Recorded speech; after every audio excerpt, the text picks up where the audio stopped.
them ask him, he said the thing they make me higher. He they make me know they tire. I'm always burning like a fire. Now the thing when I desire.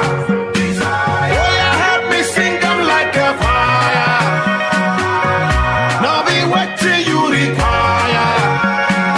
What till you go do not to retire. Before your body go expire. Answer. Maybe you way say you want mamba. Scoosh. Good. Maybe you way say you want drama. Answer. Maybe you way say you want loud. Scoosh. Good. Science student will tell you say oh loud oh. When it is in the body. Scooshy Now him not a baggy but puchy Over time the thing go. Skibbity papa, skibbity hey. The thing go. Skibbity papa, skibbity pa. And nearly by overdose. Drama nearly by me very close. Them say Colorado make a king go gaga. People wanna me still take you black November. Them hell I'm say you are mixing like a DJ Akin get something to say. When them ask him, he said the thing they make me higher. He they make me know they tire. I'm always burning like a fire. Now the thing when I desire. Oh yeah, help me sing them like a fire. Now be what till you require. Till you go do not to retire. Before your body go expire. He said the thing they make me higher. He they make me know they tire. I'm always burning like a fire. Now the thing when I desire. Oh yeah, help me sing them like a fire. Now be what till you require. What till you go do not to retire. Before your body go expire.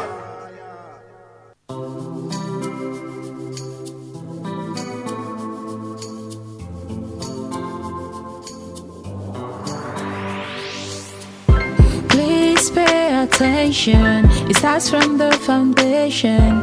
Everybody needs somebody. You turn a blind eye and care nothing less. Say it's just business, all about the money.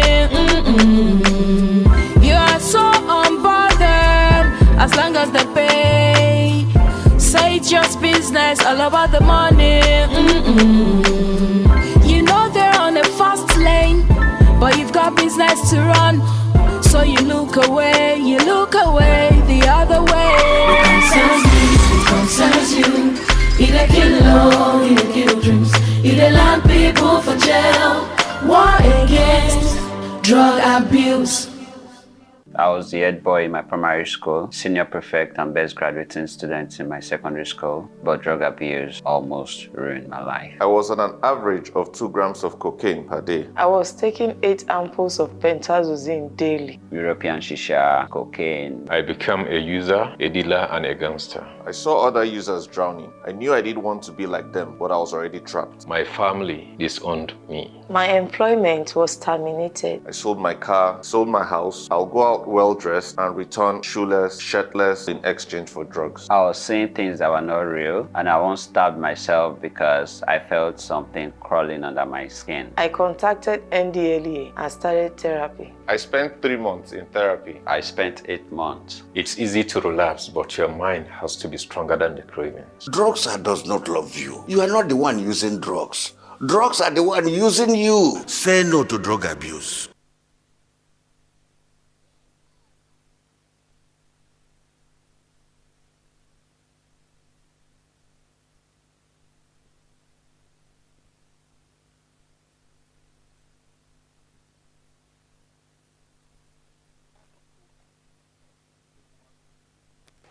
this week's conversation on Xspace. That is the 134th edition of NDLA's Open Forum on Xspace this Friday, the 21st of March, 2025.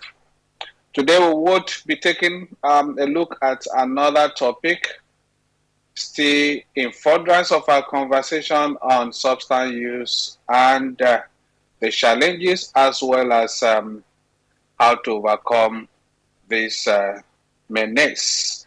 So today we will be looking at substance use dependence, addressing challenges of women in recovery. Already we have our guest speaker well seated in the house. I'd like to welcome everyone joining us from across Nigeria and all our compatriots joining from other parts of Africa, as well as those in Europe, America, Asia, and the Middle East. Like I said, this is the 134th edition of NDLA's Open Forum on Xspace.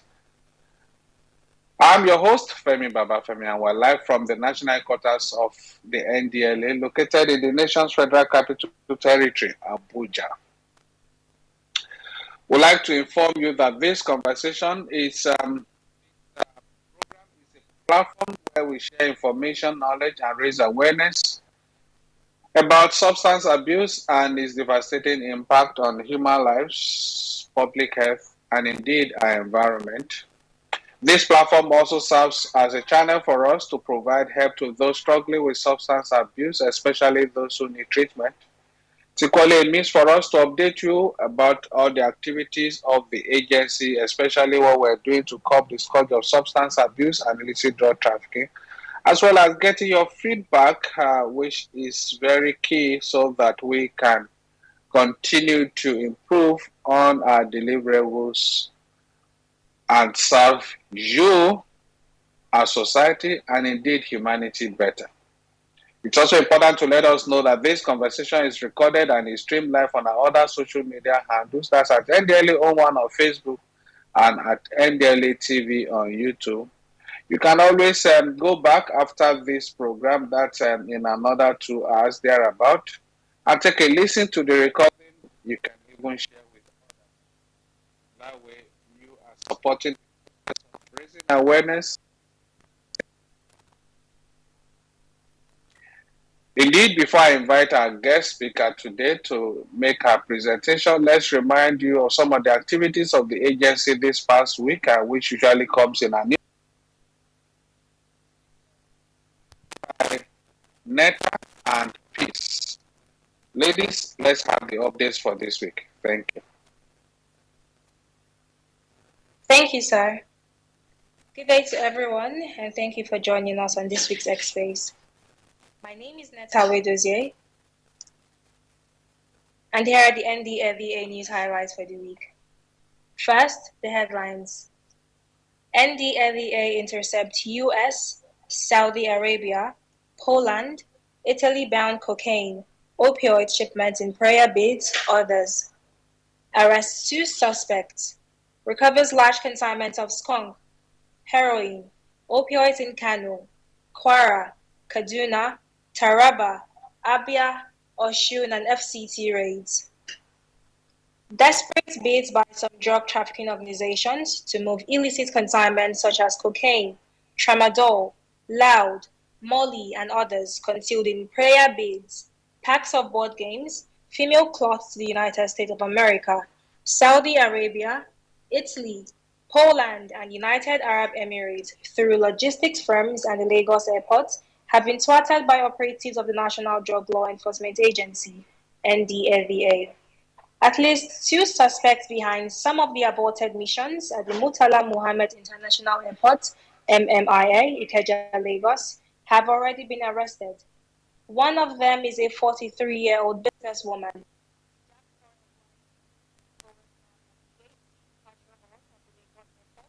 While attempting to board an Air France flight to Italy on Saturday, 8 March 2025.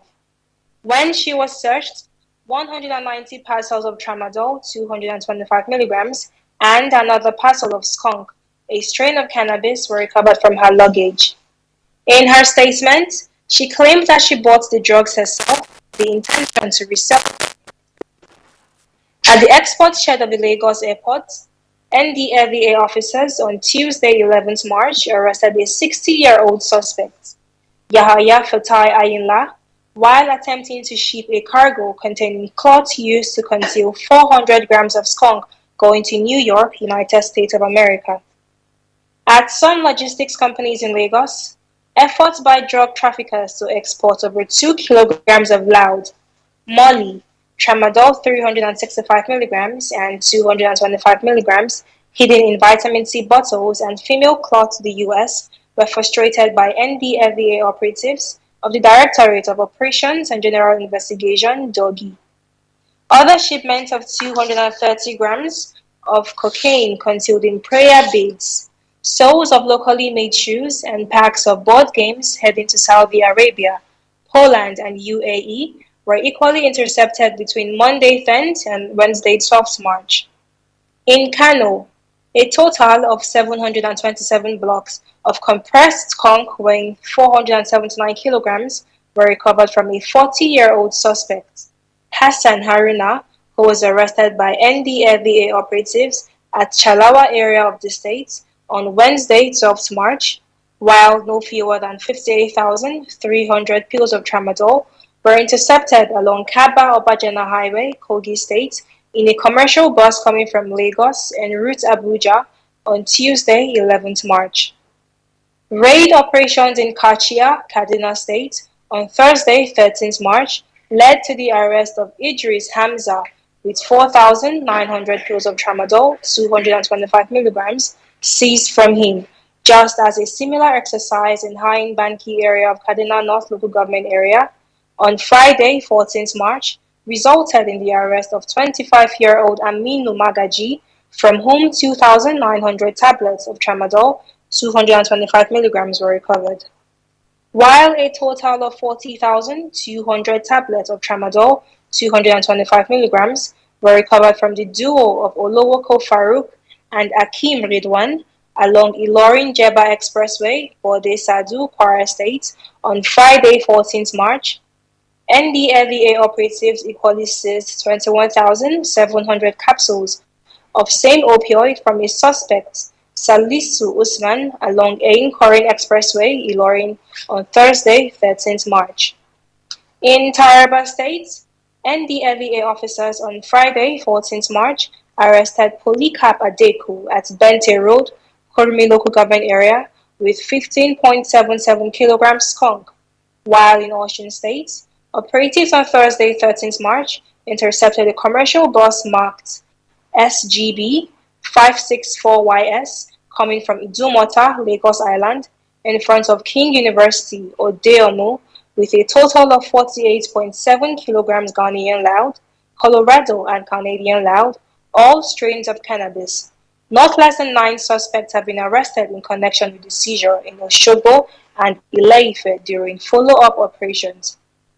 A 58-year-old suspect, Ade Esan, aka Pastor, was on Tuesday, 11th March, arrested along Gwagwalada Expressway, FCT Abuja, with 27,800 pills of tramadol, 225 milligrams, while another suspect, Osman Mohammed, was nabbed same day with various quantities of skunk and cocaine at Wuse Zone 3 area of Abuja.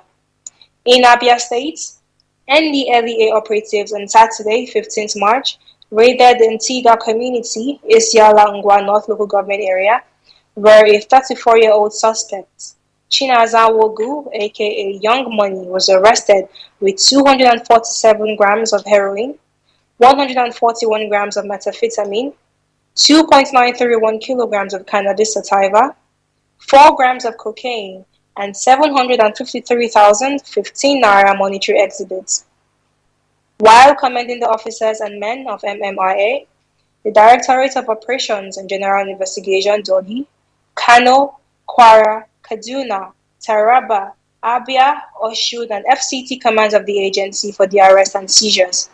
Chairman, Chief Executive Officer of NDLEA, Brigadier General Mohammed Buba Marwa, retired, stated that their operational successes and those of their compatriots across the country, especially their balanced approach to drug supply reduction and drug demand reduction efforts are well appreciated. That's it on arrest and seizures. Next is the update on some of the wider activities across the country for the week, brought to you by my colleague, Peace.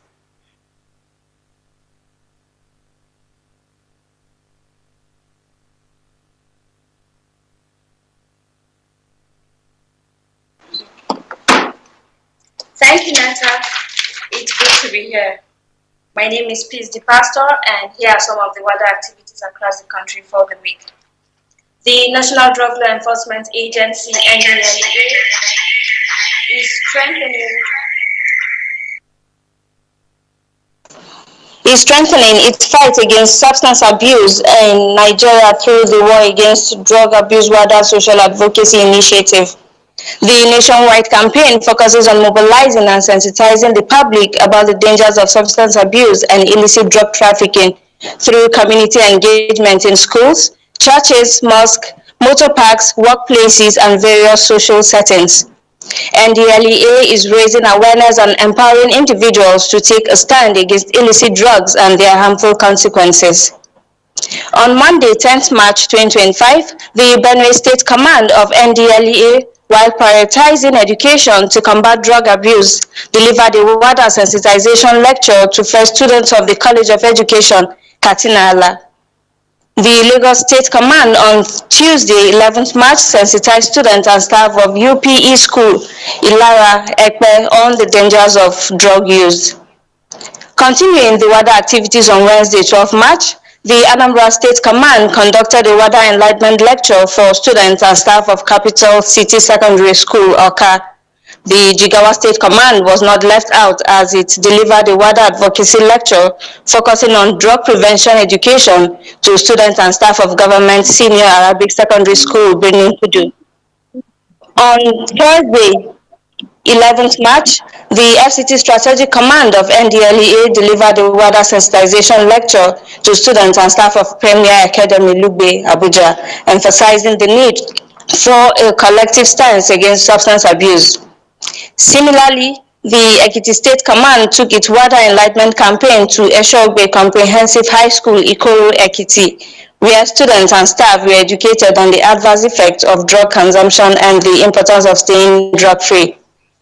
Reaching out to the traditional institution, the Kaduna State Command paid a wider advocacy visit to the Emir of Zazzau, His Royal Highness Ambassador Ahmad Nuhu Bamali, at his palace, seeking continued collaboration in combating drug abuse within the community.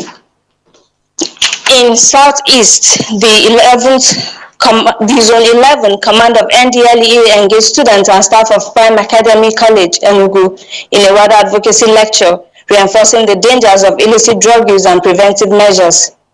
The Kogi State Command continued its sensitization drive with a lecture at Agbegi High Grammar School, Dekina, educating students and staff on the risk associated with drug abuse. Meanwhile, the Abia State Command focused on traditional rulers in Umomechi local government area to leverage on their role as community leaders in promoting a drug-free society. Further strengthening the sensitization initiative, the Adamawa State Command took the wider message to Government Day Secondary School, Jigalambu, Michika, where students and staff received in-depth enlightenment on the negative impact of drug use. And concluding the week's activities, the Idiroko Special Area Command rounded up the wider campaign with an enlightenment lecture at BME Model College, Idiroko, Ogun State. That's the update for this week. My name is Peace, and I hand you over to our host, Mr. Femi Babafemi. All right, thank you very much, dear. Peace and Neta, thank you for the updates. Now, welcome back from the news highlight segment. Let's remind ourselves about some of our rules guiding process of engagement on this program. Please note that as soon as you ask for the mic and we approve you to be on the speaker's corner, ensure that you remain muted until after the presentation by our guest speaker, and then we start inviting individuals to unmute themselves, make their contributions or ask their questions in few seconds. Please Let's stick to this so that we can continue to enjoy the conversation. Quickly, before we get to introduce our guest speaker formally, let's tell you a bit about the NDLA's call center. That is an initiative of the agency to bridge the gap between those who need help, that's who need treatment, who need support, and the needed help, that is facilitating their recovery either through teletherapy, psychosocial support services, or physical checking into a rehab facility. At the call center, there we have our counselors, clinical psychologists, psychotherapists, and psychiatric doctors who work 24/7 to assist those who are in need of help, either them directly, their family members, or their friends.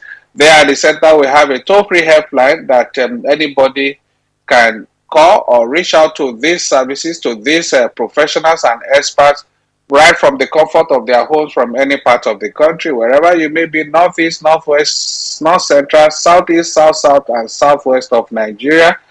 And at any time of the day, these are professionals that are dedicated to their work, and they work 24/7, every second, every minute, every hour, and every day of the week. They are ready to pick your call and assist you. All you need to do is to pick your phone and dial a toll-free helpline, which is 0800 10 20 30 14. I repeat the number again. The number to call is 0800 10 20 30 40. That is 0800 1020 3040. When you call the number, they will respond. They'll pick your call and then have a conversation with you, and then we'll go on from there. And would also like to let you know that this is through the local languages. I hope we're not having a network issue. Let the host be careful. All right, that's that. Okay. Quickly now, let's get to introduce our guest speaker today, and that is Sadatu Muhammad Usman, who is not just an anti-substance abuse advocate, but is also a lady in recovery. And I'm sure she will be letting us into the details of her own battle, her own story, and where that has led her today. Sadatu Muhammad Usman is a passionate anti-drug dependence advocate and a woman in sobriety who has dedicated her life to helping individuals overcome substance use challenges. A graduate of geography from Ahmadu Bello University, Zaria, that's in Kaduna State, her journey to academic success was marked by resilience and determination, overcoming personal struggles with drug use. Having fought and conquered her own battles with substance use, Sadatu now channels her experiences into guiding others away from drug experimentation, especially young people in Kaduna and Zaria metropolis. Through mentorship, awareness campaigns, and direct intervention, she works tirelessly to prevent substance use among vulnerable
I was the head boy in my primary school, senior prefect, and best graduate.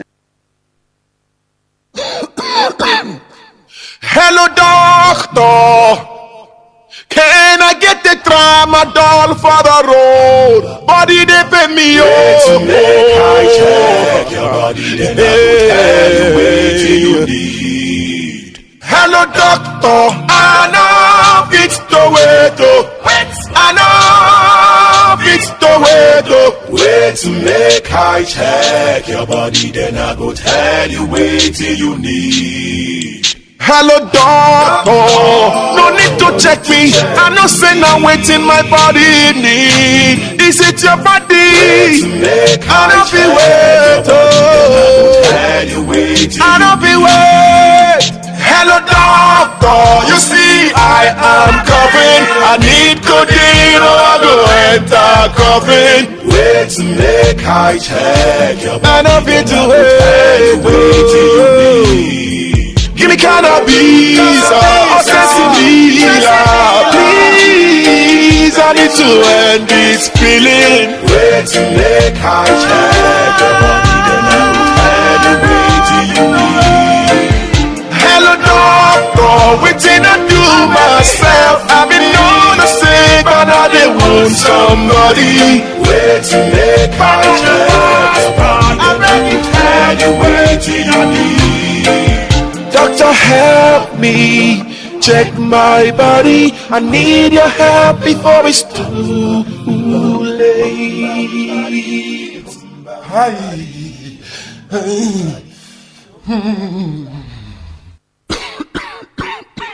Gutter water handle you go just die throw away. Money handle you go just die throw away. Ecstasy handle you go just die throw away.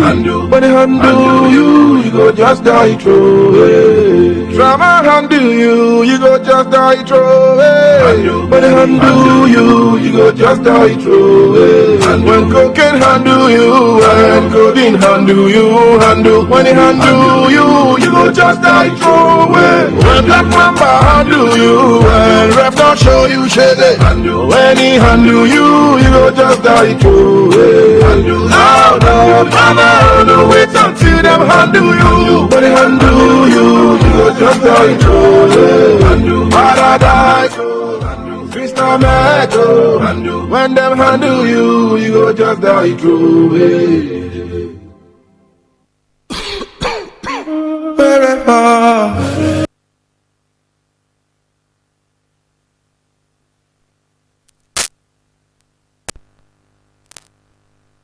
The best of what we rely on them for. But then that's not we started. We'll continue to fire on. And so we'd like to welcome back everyone.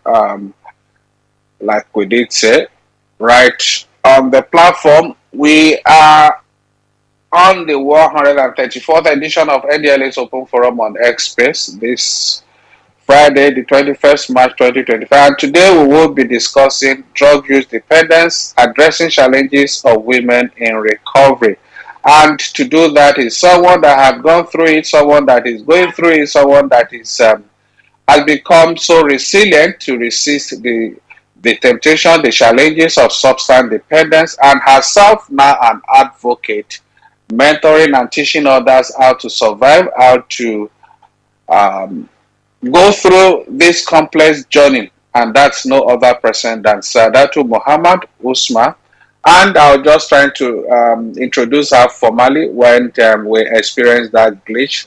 Now let me introduce her formally again. As I was saying, Sadatu is a passionate anti-drug dependence advocate and a woman in sobriety who has dedicated her life to helping individuals overcome substance use challenges. A graduate of geography from Ahmadu Bello University, Zaria and Kaduna State. Her journey to academic success was marked by resilience and determination, overcoming personal struggles with drug use. Having fought and conquered her own battle with substance use, Sadatu now channels her experiences into guiding others away from drug experimentation, especially young people in Kaduna and Zaria metropolis. Through mentorship, awareness campaigns, and direct intervention, she works silently to prevent substance use among vulnerable populations. Her fluency in English, Hausa, and Fufude allows her to connect deeply with. Please let's ensure that we are muted. Otherwise, if I get any interference from any quarters, I'm made likely downgrade you from the speaker's corner to the listener's side. Please let's be guided. Okay, I was still talking about Sadatu. And then, like I said, her fluency in English, Hausa, and Fufude allows her to connect deeply with diverse communities, offering counseling and recovery support services tailored to their needs. Sadatu's strength lies in her ability to inspire others to resist the urge to use drugs, providing them with practical coping mechanisms and a strong support system. Her advocacy extends to schools, communities, and rehabilitation centers, where she shares her story as a testimony of hope and transformation. She also actively participates in research and policy discussions aimed at addressing the root causes of substance use. Beyond her advocacy work, she remains committed to personal and community development through teaching, public speaking, and outreach programs. She is an avid sports enthusiast, traveler, and researcher, using this interest to engage at-risk youth in meaningful activities that deter them from drug-related lifestyles. Sadatu is not just a survivor, but a beacon of hope, proving that with determination, support, and the right mindset, one can rise above drug dependence and help others to do same. Please join me in welcoming Sadatu Muhammad Usman as I invite her to unmute herself now while we listen to her for the next 30 minutes, discuss our topic for today, that is substance use dependence, addressing challenges of women in recovery. Please go ahead with your presentation, Sadatu. Thank you. Thank you, Mr. Babafemi. Thank you. Good afternoon, good morning, and good evening to you all, depending on where you are listening to us. I want to start by acknowledging that I'm not a perfect speaker, and I may make some mistakes during my presentation today. I apologize for any inconvenience, any error or imperfection you may notice. My goal is to share a message that I hope will resonate with you, inspire you, and ultimately benefit your life. Thank you. I'll start by defining substance use dependence among women. Substance use dependence, also known as substance use addiction, is a chronic disease characterized by compulsive use of substance despite negative consequences. Traditionally, substance use was associated with men, but in recent years, there has been a significant shift. Women are now equally vulnerable to substance use, and these consequences are just as devastating.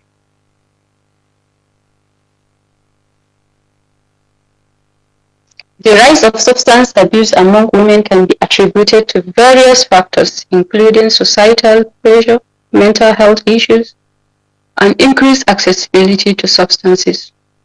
It's essential to recognize that women face unique challenges when it comes to substance use and recovery. They may experience different triggers such as emotional stress, relationships, or trauma, and may require specialized treatment and approaches. Today, I would like to use my personal experience with substance use, which began in the year 2013. I was in 200 level in the university. At the time, I was influenced by a friend who introduced me to the use of codeine syrup. However, it was the ease of accessibility that really led to my abuse of it. After a year and a half, my condition became severe, where there were instances where my mother sought help for me taking me to hospitals in an effort to address my substance use, while I will make progress, staying sober for 2 to 3 months. The change can the change came when I returned to school. Unfortunately, being back in the environment made my addiction worse than before. The familiarity and accessibility of substances, combined with the peer pressure and stress of proved to be a toxic mix. Despite my mother's effort, I found myself slipping back into the old habit. It was a cycle that seemed I lost my school because my mother took me out of that environment. She took the bold step to took me out of that environment by force, where she took me to Katsina. So I stayed in Katsina for 2 months. The place was like a sort of almajiri place. It was recommended by our neighbor who told her that despite her effort that she need to take me to this kind of places that I will recover. So she took me to Katsina where they chained me and kept me there, and the Malam asked her to sign a paper that she is not coming to visit and she will not come for me until he asks her to. So upon my staying in that house, I realized that that place is not meant for me because I am a drug addict, and that place belongs to people that I can't imagine that I am living with them. So I tried to contact my stepdad to rescue me from that place, which he called her. He asked her my whereabouts. So she called him. She called the Malam that how did I contacted my stepdad. So the Malam entered the house with 2 men, where he asked them to hold me. He beat me up. He brutalized my life. I can't describe how severe the beating was, but the shirt I was wearing that day was soaked with blood. And he locked me in a room, a windowless room, for 3 days without food and water. I stayed in that room for good 3 days.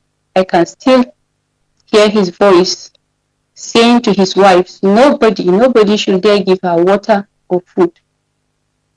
And for that 3 days, all the wounds in my body are severely paining me, and they got infected. So I stayed there for good 2 months. My mother came to visit. She found the situation I was in. So she cried and then left, thinking of how to bring me back home. So after sorting out how to bring me back home, she now finally brought me back home. She took me to hospital,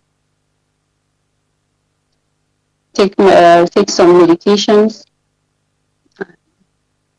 From there, I started recovering properly at home.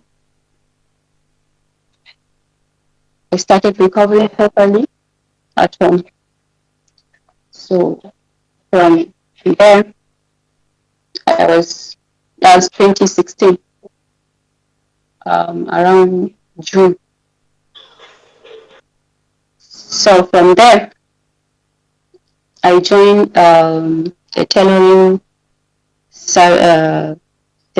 services.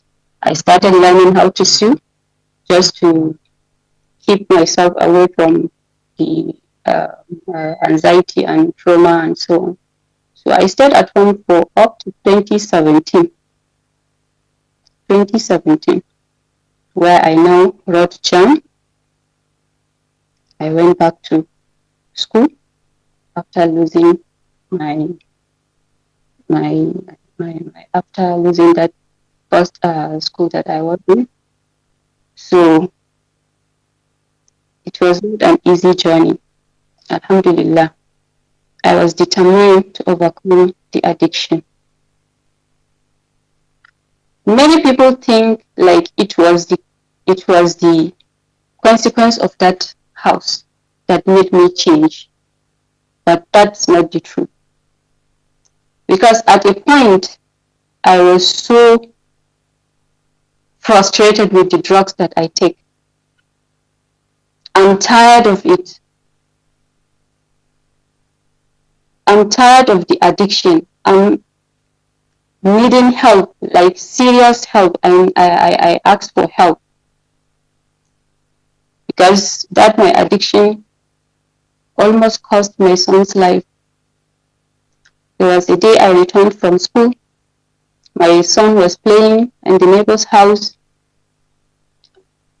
which I forbid him to be going there because the woman always insult me, she's always saying bad things about me, that I'm a drug addict.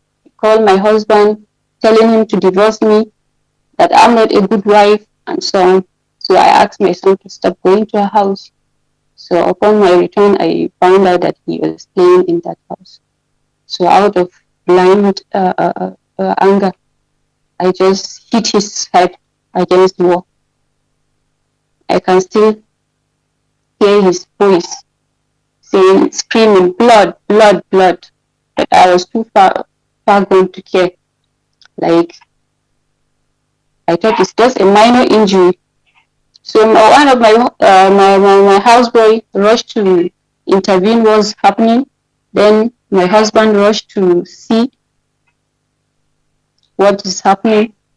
Then he took my son to the hospital. So when they returned, my son came to me crying. He hugged me, telling me that he is sorry, that it was his fault. It was his fault. And don't forget, I did not mention to you, I forget to mention his age. He was just 6 years old. That he was sorry, that he was the one who made me beat him. From that moment, like, I felt like I don't want to kill my son. I don't want to be a murderer. Like, what if to say this boy died? How will I face the world? So his dad was like, am I not pitying this little boy? Is it not enough for me to stop? So from that moment, I decided whatever it will take, whatever, even if I will die, I will leave substance, I will leave drugs. Even if it will lead to my death, I vow to leave drugs for good.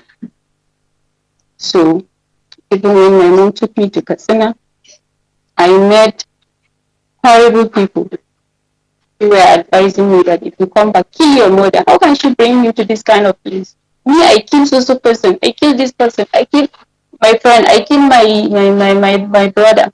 This is the kind of place where they took me to. But that did not change me because I know it's my fault. Whatever that man did to me was as a result of my actions.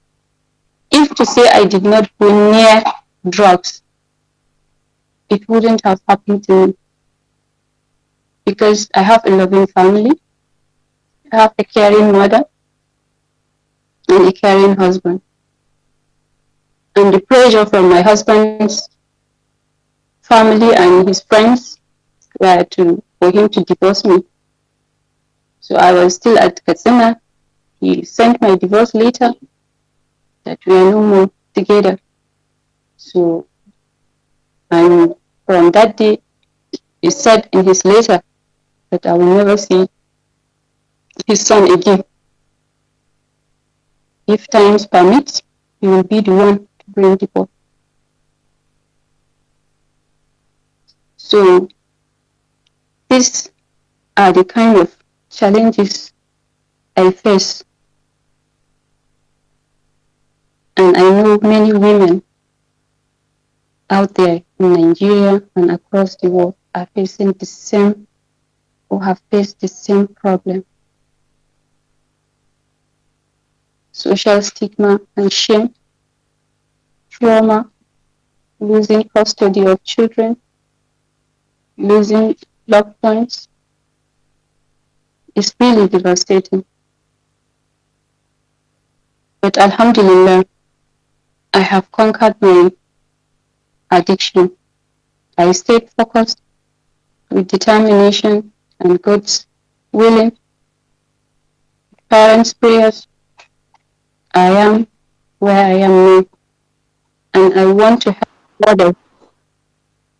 I want to help others to come out and face the reality, because there is nothing more sweet than being a normal person. You sleep when you want, you wake up when you want, you live a normal life, you talk to people in a good way. And mind you, many of these people are victims just like me, influenced by friends out of curiosity. So I want NDLEA to help, like what I face. I want NDLEA to go into these kind of places to check what are they really doing. They should really go into these kind of places and investigate, because I don't have power then. I don't have, whatever I will say is going to be like I'm trying to impose something on the man, but I have nothing against him. But what he was saying, I can still remember in my head.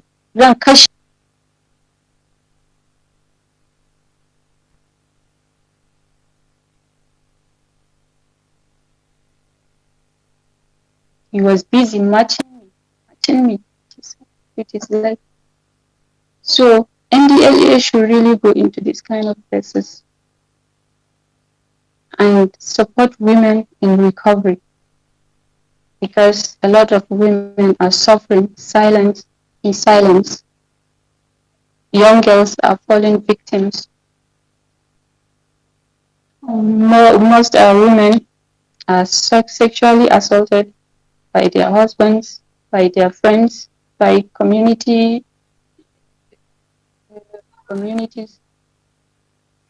Like I said, I'm not a perfect speaker, but what I feel is real. I just want you to feel my pain. Like those young girls are there. I will never forget the day that I went to a bar. I saw one small girl. At that time, I was around 25. Sorry, I was around 20. I started 23 years, 2014. I went to the bar around 2014. I was 24 years old. Wallahi, a very small girl with 3 men. She was just there because of shisha. So these kind of girls, they need help. And it's only for those that have power to come into consideration and help them.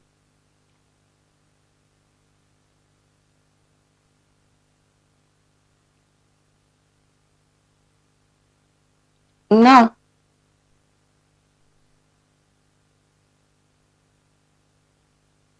I want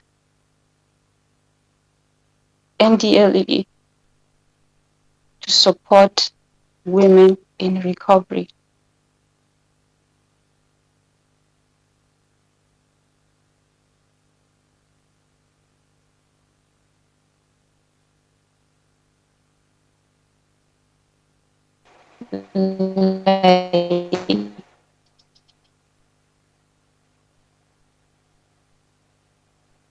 Okay, Sadatu. inconvenience, mistakes, or Okay. whatever. Speech inconvenience.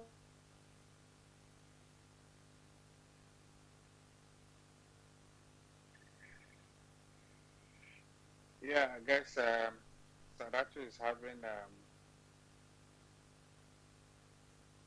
a network glitch there. Okay, Sadatu, if you, yes, I guess she's struggling with her network.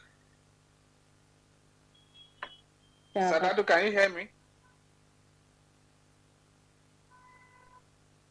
Yeah, I guess she's okay. She's muted now. But I'm sure she will still continue parts of her story that she's here to talk about in the course of the conversation proper. That's a touching one. Got me frozen, and what an experience! Pathetic one indeed. Thank you, Sadatu, for sharing that part of your story with us. Definitely, I'm sure as we get into the question and answer session, or as we encourage others to speak or make contributions, we will still be hearing more from Sadatu. I guess she has a network problem there. All right.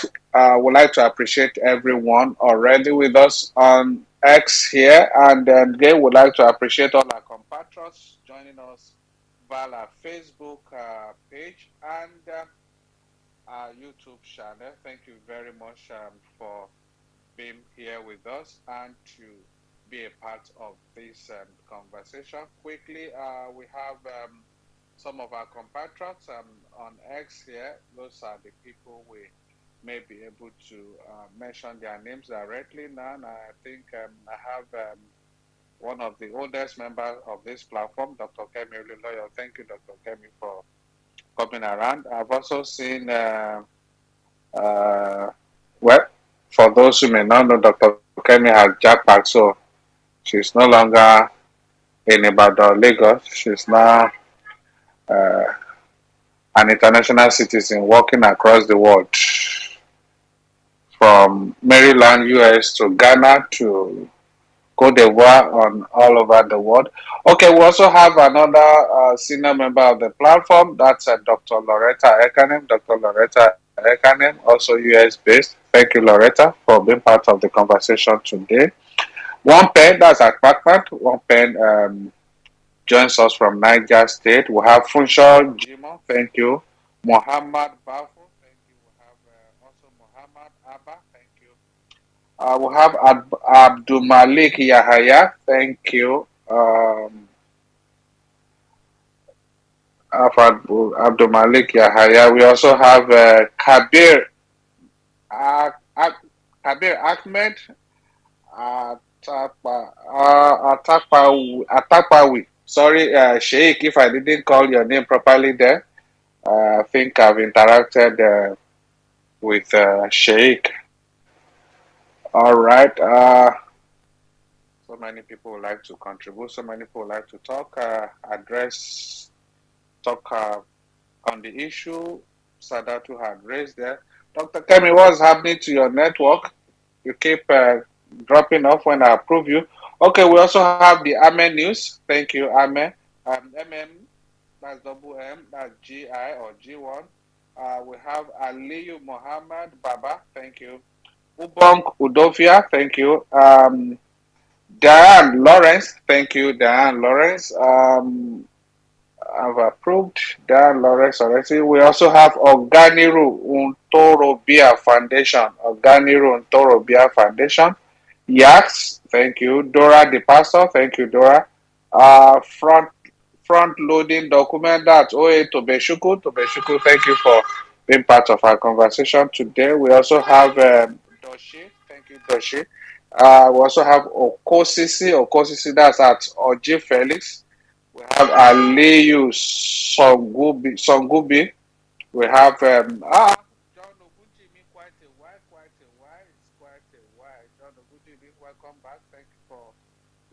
the conversation today. We also have Shizom Ugoma. Thank you, Shizom. We have Dede. We have X 7777. That's cake. The cake sharer. The cake sharer. I hope you are bringing cake on the platform for us today. Thank you very much, cake sharer. We also have Josephine Mary. Josephine Mary. That's former director of the agency. Thank you very much. I've also seen Dr. Asiya Adamubil. Dr. Asiya Adamubil, it's a senior member of this platform. Thank you very much, Dr. Asiya Adamubil, for finding time to be part of the conversation today. We have Ashiwaju of Igbo Land. Thank you. We also have Victoria Uchechi. Thank you, Madam Victoria. We have Isaiah Ashimugu. Thank you, Isaiah. We have Bianca Duchess. Thank you, Bianca. Pascal Iwebu Mohammed, motivational speaker. All right, motivational speaker. We also have Suleiman. We have Usama Ibrahim. All right, we would be acknowledging more people as we go on. Okay, let's take your reactions, your contributions to, and perhaps your question for Saadatu. She obviously has quite a lot to talk about, but she had a glitch, but I'm sure she's stable now, so you're free to throw your question at her. Or Saadatu, you want to say something? No, sir. Okay, just hold on. Just remain muted. When there's a question directed at you, then you can unmute yourself and go ahead. Okay, so let's take the first contribution or question from Diane. Diane, can you please go ahead, unmute yourself, and let's hear your contribution or your question. Oh, okay. Good afternoon or good evening, or just good day, depending on where you are listening from. Can you hear me, sir? You are very loud and clear. Even Loretta is telling me right in Chicago there that she's hearing you loud and clear. Okay. First of all, I want to say a very big thank you for making me part of this platform or letting me listening in, and I have gained a lot. My name is Diane, and I am a mental health counselor, and I have listened in attentively to everything Madam Sadatu has said, and honestly, it is very touching. Like, I almost started crying, for the whole thing, because it was really, really bad, and it's actually what is happening everywhere, especially for people that do not know the right channels to go to get help for their loved ones. And so my question is, Ma, if you would want to share what really led you or most women into starting drug abuse in the first place, as started using this substance in the first place.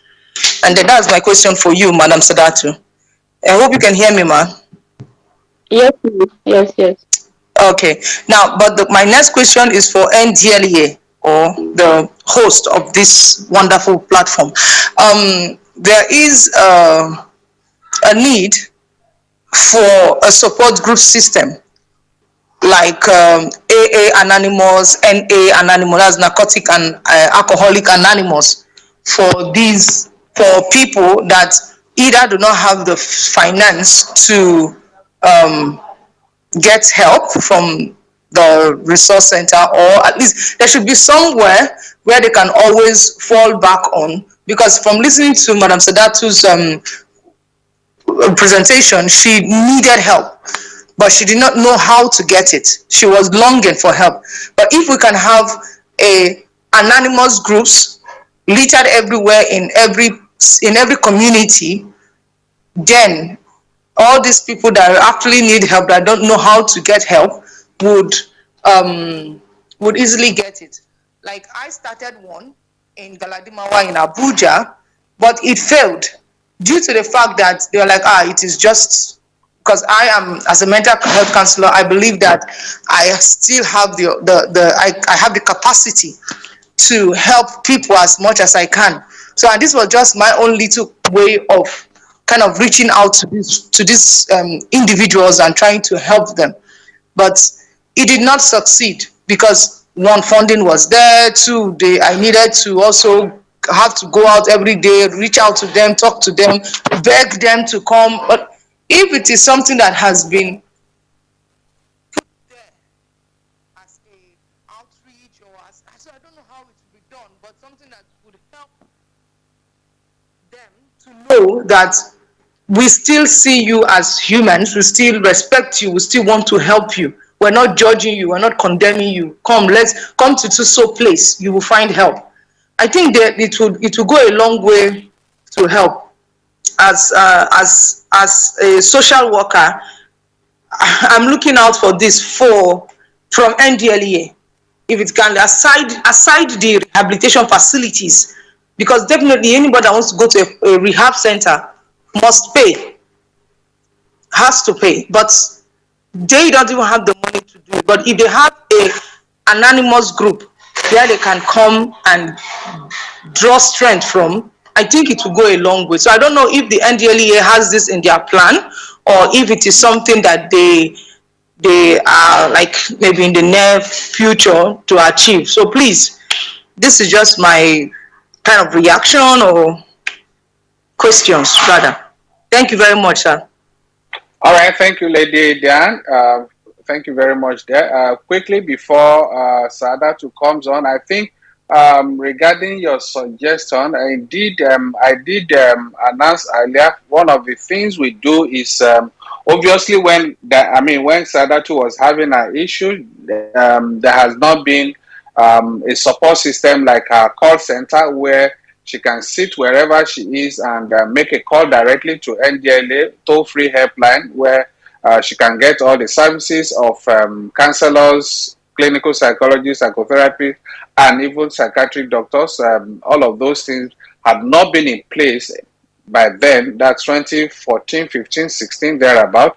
But then all of those things are in place now. Again, for the support group system that we talk about, again, the agency works with a lot of other non-governmental organizations. I'm aware in Abuja that quite some of these outings, not only in Abuja, but in some parts of the country, quite some of these groups that the agency works with without necessarily making it solely an NDLA thing. There are quite a number of such. We have a full directorate for, a directorate for drug demand reduction that's in charge of all of these arrangements. They work with quite a lot of private and non-governmental organizations that handle or organize some of these things, and we provide support services to them and some backup for them. That except Madam Dan, if you like to register your organization with the agency, we'll definitely work with you in that regard. Thank you very much, Lady Dan, for that. Okay, now over to Sadatu to respond to the one that has to do with you. Please go ahead. Okay, can the lady come again with her question, Lady Dan? I don't think I'm sure she must have dropped to listeners corner, but then I think her question to you is what actually led you. I guess you mentioned, I listened attentively, and I guess you mentioned, but then obviously either she missed it or she wanted you to expatiate on what led you into substance abuse. That was the question she wanted, or the kind of thing, circumstance, or how you got into substance abuse. So that's exactly what she wanted to hear. Okay. Well, it was, let me just say how it happened. We wrote our final exams. That was the 200 level exams. So I and my friends were all seated. So I was complaining that I don't sleep these days because of the examinations and so on. So then they were like, one of the boys that asked me, that gave me the codeine, he was like, then they used to sleep. And I was like, how do you manage to sleep very well? Then he said they used to take codeine. So innocently, I went home, going to each and every pharmacy asking for inason codeine. So anywhere I go, they will just be looking at me, Babu, codeine and babu codeine. So I had to call the boy and said to him that, Kai, I could not find this thing. Where can I get it? He said, okay, don't worry, I'll bring it for you. So from there, that was how I started taking it, just to sleep. And I complained to him after some few weeks. I told him that, look, my husband is complaining about my sleeping, or it's too much. He said, no, stop sleeping. When you take codeine, you don't sleep. You just enjoy the slow.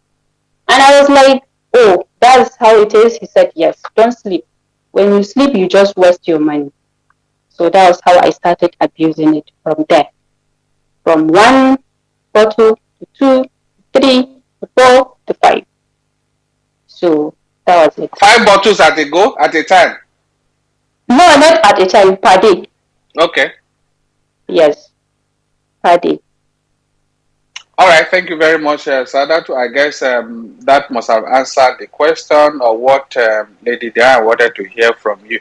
All right, let's take, thank you. You can mute yourself now. So let's take the next one from Diaspora, Dr. Kemi Oluloyo. Dr. Kemi Oluloyo, please go ahead. I want to commend you, Sadatu. Good afternoon, everybody. I want to commend you, Sadatu, because I've been a pharmacist 36 years. And I was a journalist 31 years. I just retired last month. However, I cried here for your story because I'm a woman. And I really want to commend you for coming out to talk on this Twitter thing, NDLEA spaces, because many people are out there and they can't talk. And if I tell everybody on this space as a pharmacist, what we have seen, okay, times are changing. I mean, like in America, for example, we have things we dealt with in the 90s and the early millennium. And now we have the babies of those era are now the ones we're dealing with. And those things have to be dealt with, separately or differently. You have kids out there now that are shooting brazen in daylight. And they say, we need a gun. We have to have a gun. It's in the Constitution. How do we teach things? Now, going back to women. When I did my drug program in Baltimore, women had this issue, but it was a different drug. It was heroin we were dealing with. And we asked women why they were going into drugs. Was it stress? Was it marriage? It boils down to be a lot of stressful things, bad relationships, bad marriages. But then we had a lot of single mothers. And so you will see these children living with their grandmothers and their mothers on the street doing drugs, and they're gone and they're lost. So the heroin was the drug, and they used it in the needles and passed it to each other in all the heroin and crack houses and stuff. Now, leaving that and now coming to Africa, I looked for that heroin link in Ghana, in Ivory Coast, in Mauritius, and in Seychelles. Mauritius and Seychelles are tourist countries, and they have a big drug problem now. The people are blaming it on their government, saying the tourists brought in the drugs. A lot of women in those areas, they're dealing with drug problems, but it's not heroin. Theirs is also marital issues, stress issues. They're dealing with methamphetamine and cocaine. Now, northern Nigeria, another area I did, Saudatu, that's your side. The codeine thing, after the BBC thing that we did a BBC undercover investigation. Okay, I was part of that in a degree. The drug company, a good drug company, I wouldn't mention, but the bad employees who were selling the codeine in cases and cases behind the door started this epidemic. Codeine, this woman just said she was drinking up to 5 bottles a day. Codeine causes hypoxia if you're not prescribed the drug. It's a cough syrup. It's a cough syrup for extremely bad coughs. Now, my father has been on codeine syrup since maybe 70 years old because he's on enalapril. Anyone taking enalapril, it's a vasodilator. It's a blood pressure medication. Some people have higher blood pressure than others. My dad has been on enalapril since maybe 65 years old, 70 years old. Anyone taking it will cough, and the doctors give them codeine syrup as the antidote. So when my dad is taking his blood pressure medicine in the morning, he takes a teaspoonful of codeine after he takes the medicine, just so that it can prevent the cough, because the cough is coming. You see, drugs recognize what they need to do. when they see the symptoms.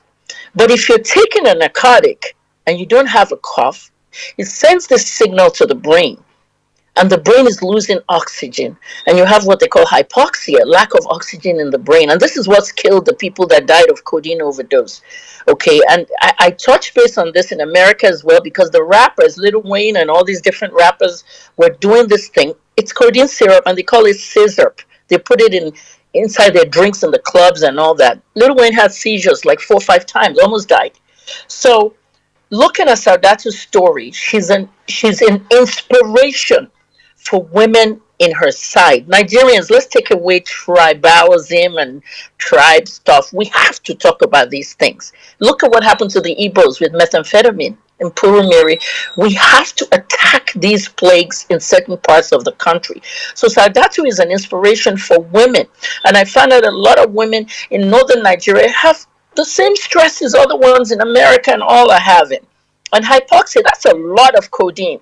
Hypoxia can kill. This woman was sleeping. She said it. Sleeping, sleeping, sleeping. And the evil person that was giving her this codeine was just interested in the money. Okay, the people that supply these drugs, they don't drink this stuff. They don't use it. They just give it to people and destroy their lives. Sadatu, I want to congratulate you for coming forward and talking about this. Continue talking about that. Go to the level of the world. Mr. Babafemi, can you please give this lady the contacts to Oliver Stope and all of them at United Nations Office of Drugs and Crime? This woman could be flown to America to do a talk on this stuff. You know what I'm saying? She can be flown to America by United Nations or UNODC to do a talk on this. She's brave, she's ready, and she's part of the war on drugs. Mr. Trump has said it. We cannot look at what happened. Guys, go to FBI page. You'll see it. Drug seizures every day. Now we have women who are going to talk. She's an international pride to Nigeria. Sadatu, keep it going. I'm proud of you. I had a very good friend, Whitney Houston. Everyone knows her, singer. And I dealt with this drug issue with her until she finally just, passed away. She had done the rehab. She had finished. Whitney was ready to go back, and she did an album. And she didn't get that Grammy nomination. She went and bought drugs from a dealer who they saw this dealer with her on CC camera at the hotel. Sold her something, and she died in the tub. So we don't want relapses. We don't want, I'm going back, and we need to educate our girls. I'm proud of this lady. Sadatu, please, send your contact to my DM. I want to be in touch with you. We have to get you to the world. What I mean by that is UNODC, they need to fly her to United Nations and talk in all these drug summits, because Mr. Trump is into this stuff. Trump hates drugs. Everybody should hate drugs. Thanks so much for letting me talk, Mr. Babafemi. All right, thank you very much there. That's You're fine. welcome. I have also seen somebody in our DM asking he want to collaborate with Sadatu to do something. Okay, we'll be coming to that shortly. But then let's take the next from Madam Shizom. Shizom Ugoma, please go ahead, unmute yourself, and let's hear from you. Your contribution or question. Okay, if she's not ready, let's go to one pen. One pen, please go ahead, unmute yourself, and let's hear from you. Oh, thank you very much, Mr. Afemi. Can you hear me? You are very loud and clear. Please go ahead. Okay, thank you very much. Good evening, everyone. Thank you, Mr. Afemi, for the opportunity. Let me give kudos to Saadatu. She's brave. She's a queen. She's an Amazon. Kudos to her for speaking out. It's a huge reliever for me, seeing that our women, especially from northern Nigeria, are picking up the courage. I've been inspired. I've been motivated to come forward to speak. Whatever she's saying, I can relate. Just like I can relate from the male perspective. And before I go further, I wanted to Diane said something about women. She's trying to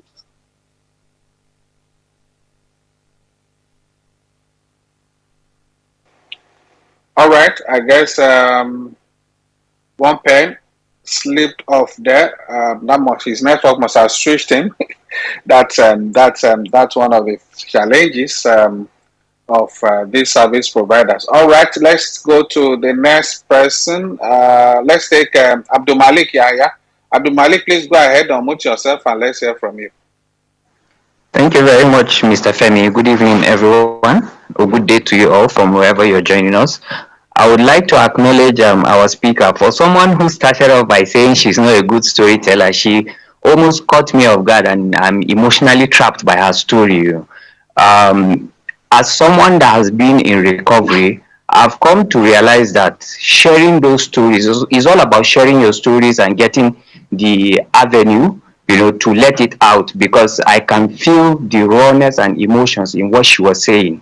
I would like to let her know that she's not alone in this journey, but I will critically highlight that the issue of all these traditional norms needs to be curtailed. And my question to the agency is what the agency is doing to curtail all these traditional norms of going to malams and all, because she's not alone in this. Like I said, I've heard countless of stories of people that have been taken there. But for most of the ones that I know, they've scaled through, and thank God that they are doing good. Coming back to statistics, according to the Federal Ministry of Women Affairs, about 20% of rehabilitation centers doesn't have that structured vocational training to help women, in to have an economic stability. That's after their program or during recovery, and this makes it, give it an alarming number of 65 to 70% of women relapsing within 2 years, just due to just a means of stability. So in this regard, I would like to ask our speaker to briefly tell us how we can gain access to her mentorship sessions. And then my third question is, it has already been raised by one of the contributors, that regards the AA and MA.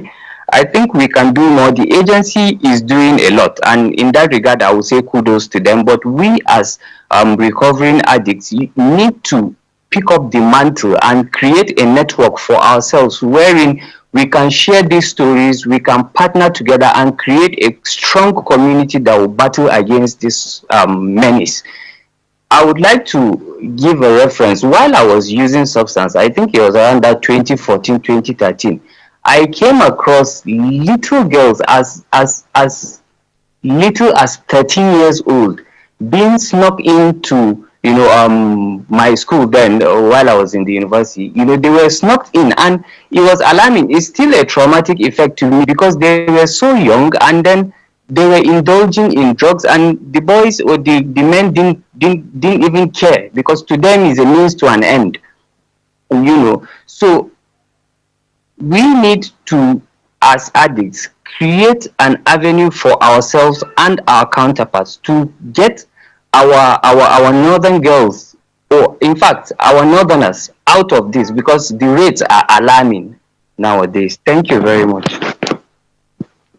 All right, thank you very much, Abdul Malik. There, maybe I also need to say this, that the control or management of these treatment centers are not under the purview of the agency. For instance, I know in some states it may be the State Ministry of Health or Youth and Social Development, something like that. So that if you have not been seeing the agency coming forth in that, but then that does not mean we cannot work with some of these institutions. Indeed, we partner. We have an interministerial committee through which we share some of this information and then provide guidance on what to do. So all of us that have noted that or suggested that, they are well noted, and indeed will continue to partner with other stakeholders in that regard. But then it's not something directly under the purview of the agency. So that's just a clarification I needed to provide there.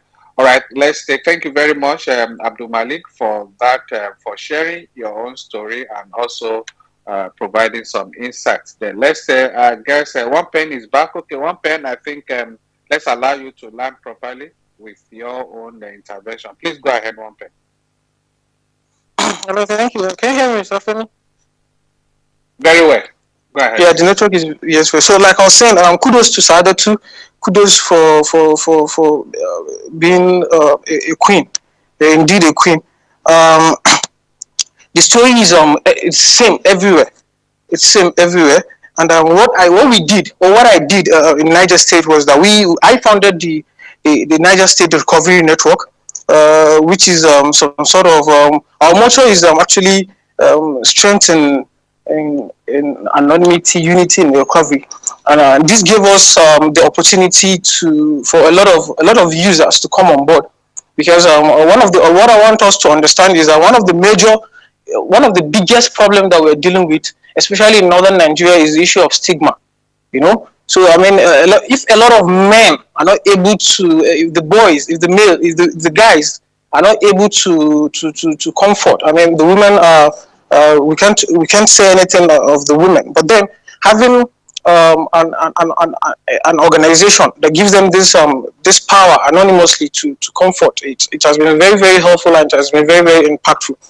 Again, another thing that I actually want to talk about that Lady Diane raised was she's trying to understand why a lot of women, and this is the problem. This is based on experience as a guy. The women, of course, most of the women do not have resources to get supplies. So what they do is that the men who have the resources, they provide the supplies. Then the women, in exchange for sex, that's how it's been done, and that's why we have the women are always at the receiving end, because they do not control the supply chain. What they do is that they just provide, they give sex in return, and they get supply. So I think it's important we do that. It's important that we encourage a lot of women to comfort. It's important that we create some sort of anonymous network at various, at our own community level, at the state level, that will give a lot of people, empower a lot of users to comfort. In United States, the numbers are encouraging. We're getting, they are showing up, and it's been amazing. It's beautiful to see that, of course, the women who have been left behind in virtually everything coming forward to speak out and so seek help. And also, Mr. Ofemi, I just want to use this opportunity to request that please, I want to be given an opportunity again to come back on this page to actually share my story in a more proper way. I was here once, but then that was a very long time, and then I wasn't really, I would say, ready. But right now, I think I'm ready, and I would love to get the opportunity to come back again to share my story, to share some of the things that we've been doing in Niger State, and what we intend to do, because we're actually having at our own level in Niger State here at the Niger State Recovery Network, which, of course, like I said, the females are actually more than the guys. We've decided we're going to institutionalize an annual symposium on 26th of June, which is the United Nations International Day of Drug Trafficking. So we're actually institutionalizing a symposium. Of course, we're having our own campaign here is the Niger State Don't Do Drugs, Do Your Dreams Symposium, where we intend to champion the mantra, choose dreams over drugs, choose life. So I would love to get the opportunity to come back on this space to share my own personal story and share some of the things that we're doing. And of course, like I said, Sadatu is a queen, and she has done what a lot of people are finding it difficult to do. Because I know, as a guy from a core northern family, I know the codes of silence, the codes of, you're going to tarnish the family name, you're going to do this with the speaker. I had to, because I was dying, and nobody was willing to listen to me. For them, the protecting the family name is more important than you seeking help. So Sadatu, kudos, more grease to your elbow. If you're coming out like this, I believe a lot of women will get that courage and develop the courage to speak up. So thank you very much for lending your voice. And yes, this is not this advocacy or this issue is not just for the NDA. I think the users, especially survivors like myself, like Saado too, like there's this other guy that spoke, Abdul something. I just sent him a friend request. Yes, The users, Abdul Malik, users for me, users need to be in the forefront of this advocacy. That's when the victims will actually feel more comfortable saying that this one, like, it's one of us, because we know as a user, I know that I have trust issues. So there are people that I'm not comfortable speaking with. There are people right now that will not talk to their parents. They rather speak to me, because they understand that I understand their pains, and they know that I will never judge them. They know that regardless of what's happening with them, I would never, ever, ever throw a derogatory word to them. I would never make them feel bad. I understand that, life happens. I was a teenager. Like, so I don't know, yes, it was prepare job. Mine was just celebration. It was a Christmas. I was 16. We were celebrating with friends. What's up? And that was that test, and that test took away everything from me. It took 16 years of my 36, right? I was 36 by April, and 16 went down the line with like but Mr. Wafemi said, we're out here, we're going to continue lending our voice regardless of the stigma that we are facing. I know the battles that I'm facing. Even Niger State with, man, don't worry, don't mind him, he's suffering, he's still trying to recover. Of course, they're saying all those things to make me feel bad, make me feel unwanted, but I'm a warrior, like I'm a survivor, and what I have seen in 16 years of my life, there's no amount of hate, there's no amount of stigma, there's no amount of thing that you say that I'm a brick wall right now. No emotions, no feelings towards anything that will make me feel bad. So shout to kudos. We need more women to speak out. We need more users to come out to understand that after there's more to life after recovery, and staying sober is actually very, very, very important. It's everyday battle. Like every day I remind myself that I need to continue. It's like every day is a new opportunity. Every day is a new chance for me to keep this grinding, keep this advocacy. I will not relent. We'll continue lending our voice regardless of the challenges. And of course, I keep saying this, Mr. Femi, our celebrities are not even helping matters, because the way they glorify this whole substance abuse and dependence, it's actually very, very alarming. And also, yes, Salutu said something about ease to accessibility, and that's one of the biggest challenges we're actually facing in Niger State, because in Niger State right now, I can just sit from where I'm at, just pick a bike. I know 10 shops, designated shops, where I can just walk in there.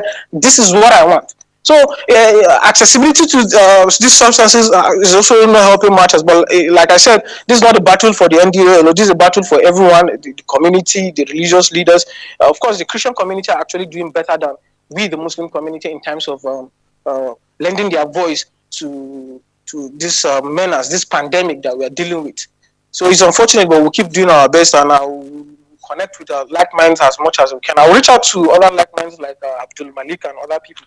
So God bless you all. God bless you all, and thank you very much, Mr. Femi, for doing this. We appreciate you. Thank you.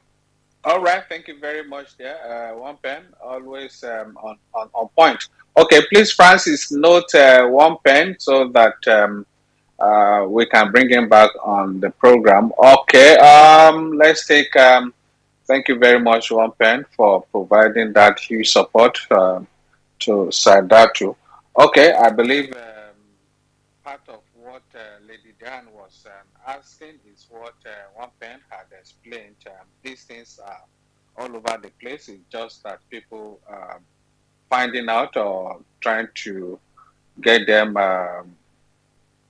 as organized as much as possible. That's probably the issue. But then we'll continue to work on all of this.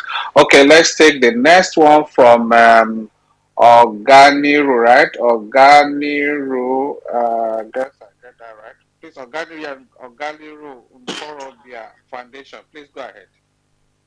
Yeah. Good afternoon, everyone. Thank you, Mr. Femi, and Dr. Kimi. I'm so glad you're also on this space today. I've been looking forward to an opportunity to interact with you.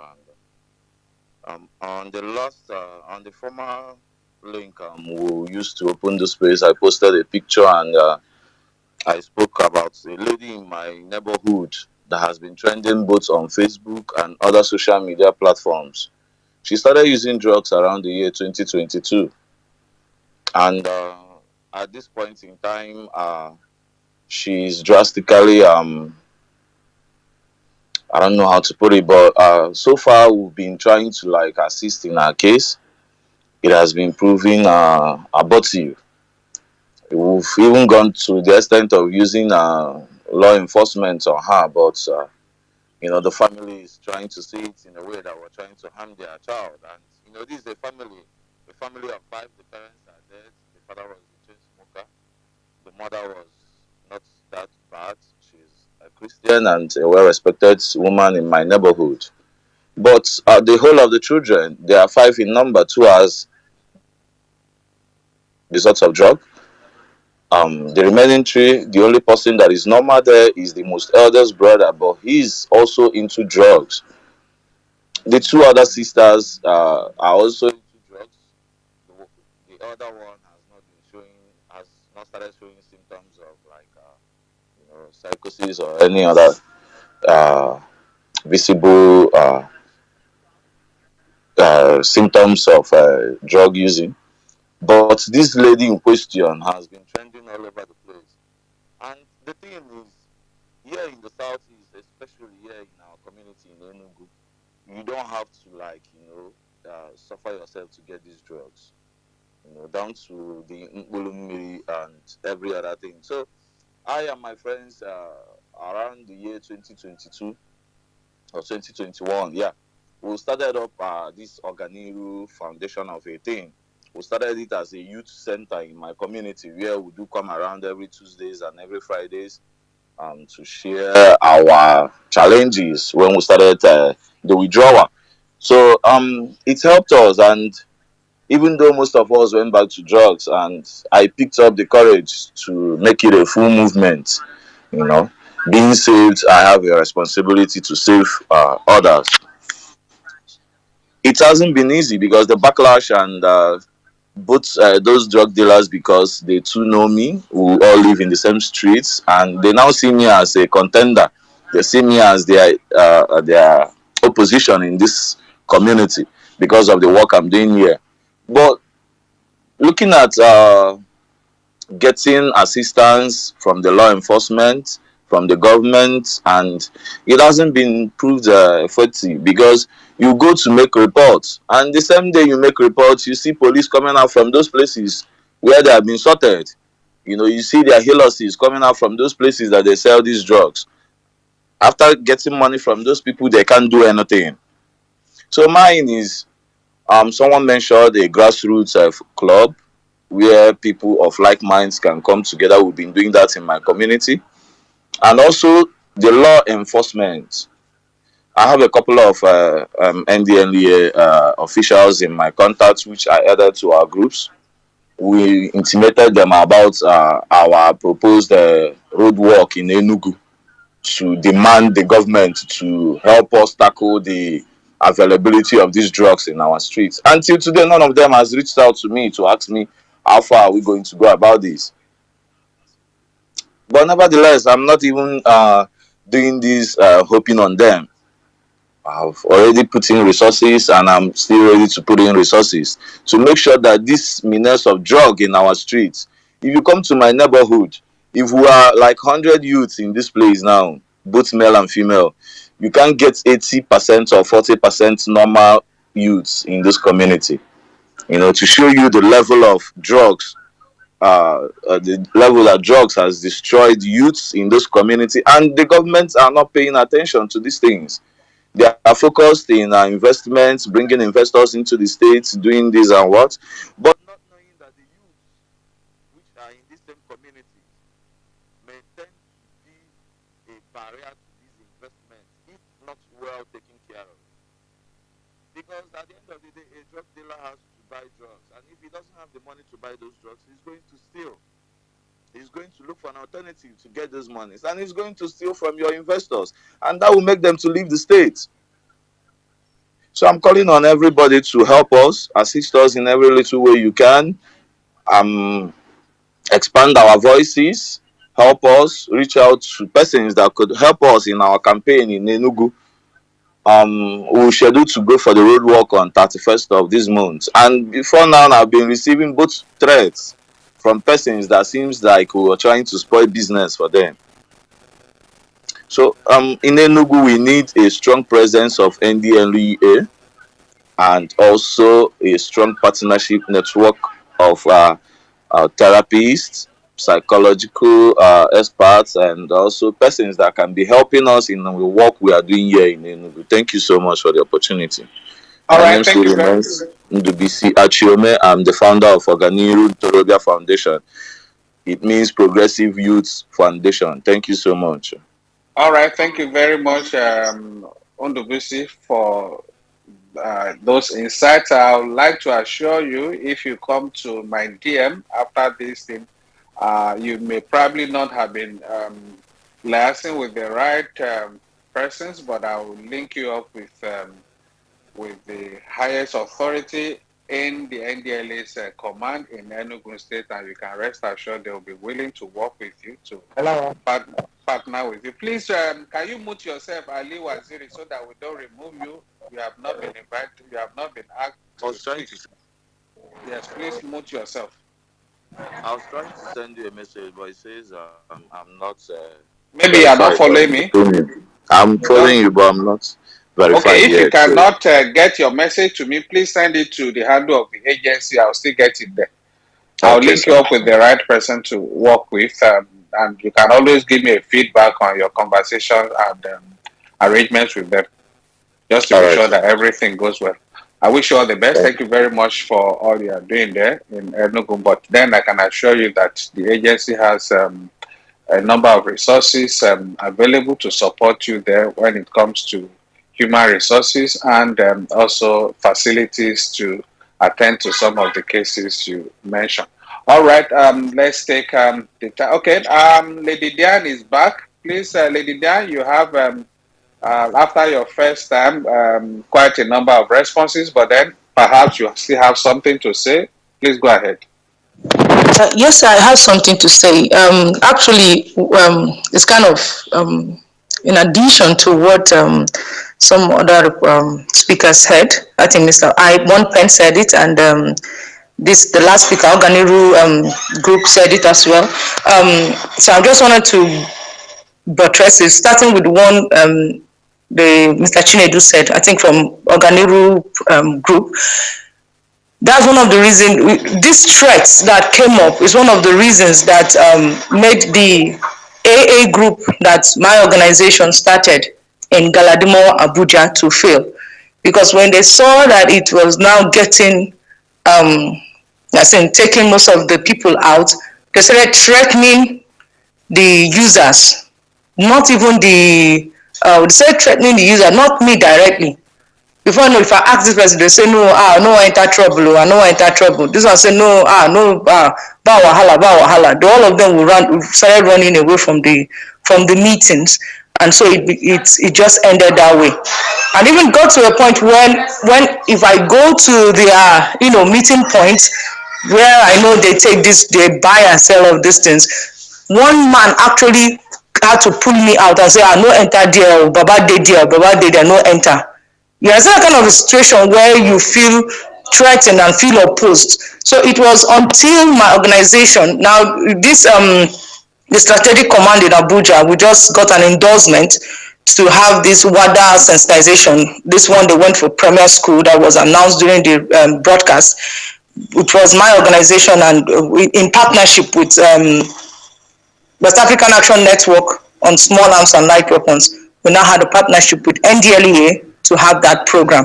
So I believe when we have strong and strong collaboration with the relevant bodies, I believe these things would be, these threats that are coming in, like you said, Mr. Babafemi, would always be mitigated, and we will have the right way.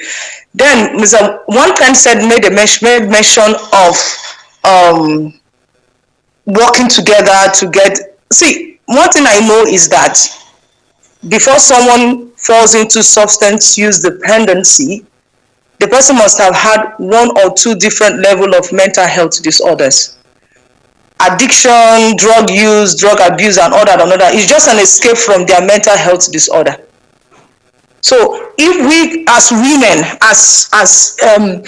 because I believe this discussion today is centered around women, and believe you me, women has a whole lot of mental health issues, or they display more of mental health issues than the males.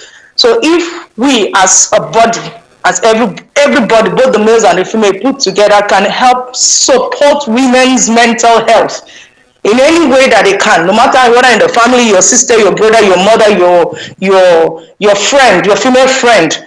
As long as you know that this person is a female, just have it at the back of your mind that this person is prone to one or two mental health disorders, right? Either from childhood traumas or from broken relationship, like Dr. Kemi made mention. They have so many stressors and so many problems that comes up that makes them to fall towards substance use disorder. So that is why, so this is one of the reasons why it is more prevalent in women. It is more prevalent in women. So if we can come together and first of all deal with the root cause of this substance use, which is mental health issues, help support women's mental health, you'll find out that the issues of drug use, drug abuse, addiction, drug dependency, and all that in women will reduce drastically. Thank you very much. This is all I have to say. Thank you. All right. Thank you very much, Lady Dia. Then that's how I'm sure that's a good point for all to understand that it works better if in your local arrangements and activities, if you can liaise with the nearest command of the agency to you, so that you can work in partnership with them, and then that put at bay some of these threats from these criminal elements, or at worst work with them so that they can take them take good care of them. I guess you understand what I'm saying. They know how to handle them. So please don't work alone. Work with the established institution, that's the NDLA closest to you or closer to you, and then work in partnership with others, just as Lady Diane has said there, working not only her NGO but with another NGO, and then in partnership with the agency. Thank you very much again for that contribution. Sorry, I'm trying to think I just need to work with.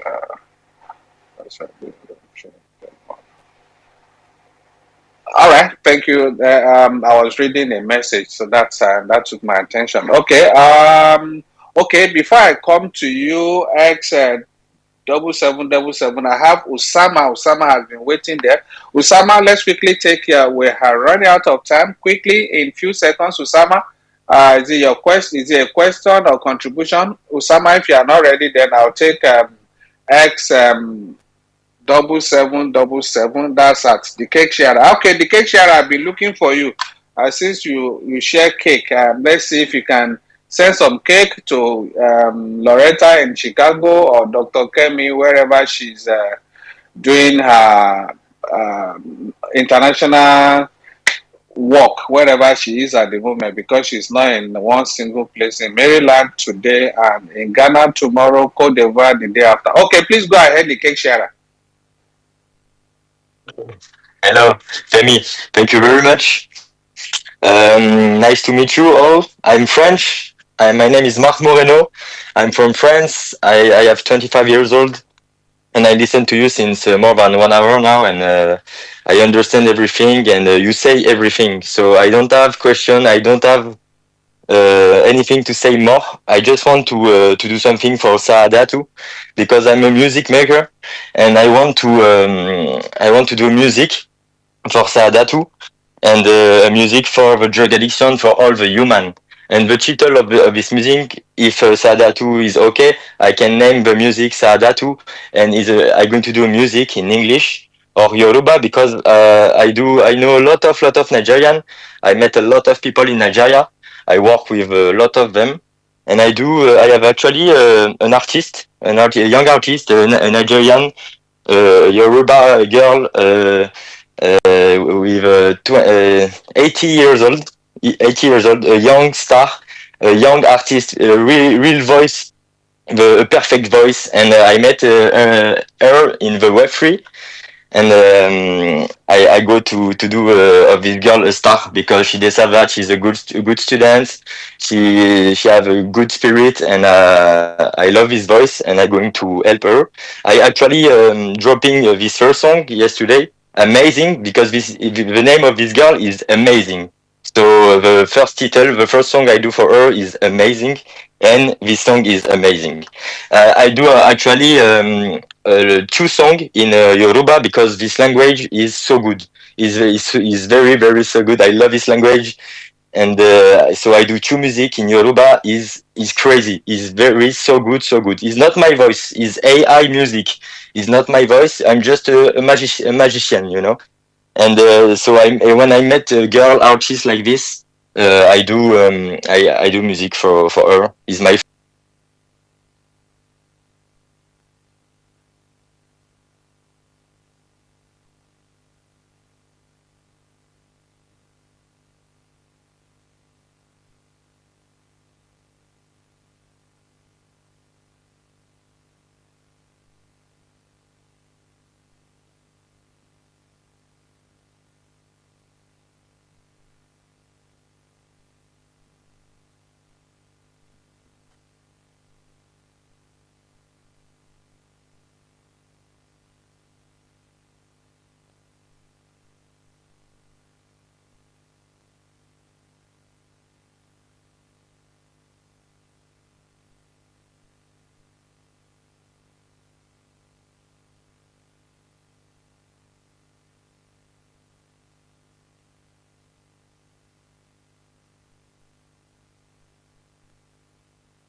drugs, oh.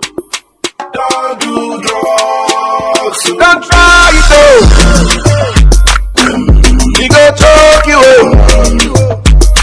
He go steal your sunshine, oh. He go shock you, oh. He don't kill many youths for my area, even for your area. But when you start it to stop, it not go easy. As you dey drag am go, he dey drag you down. Water come up from my eyes, oh. When I remember all the guys, oh. Hey, many of them kicking bucket, oh. Some tattoo socket, oh.